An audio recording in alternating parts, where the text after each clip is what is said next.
अस्सलाम वालेकुम दोस्तों, आज एक इंतहाई अच्छी खबर लबैक वालों पर झूठे पर्चे करने वाला एक और एसएचओ मुअत्तल कर दिया गया। खबर ये है शेखपुरा थाने की।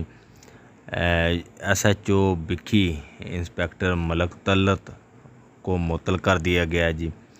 ये वो एसएचओ जिन्होंने ज़िला शेखपुरा में झूठी एफआईआर में नामजद तहरीक लबैक पाकिस्तान के ज़िम्मेदारान और कारकुनान से झूठी और गलत तफ्तीश की।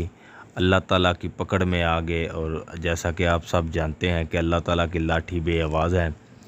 इन्होंने तहरीक लबैक के कारकुनान पर गलत तफ्तीश की और झूठी एफआईआर दर्ज करी, जिसकी वजह से अल्लाह की पकड़ में आ गए और इन्हें मुअत्तल कर दिया गया। इस वीडियो के बारे में आप अपनी क्या राय रखते हैं, कमेंट बॉक्स में ज़रूर बताइएगा। मिलते हैं नई वीडियो में, तब तक के लिए अल्लाह हाफिज़।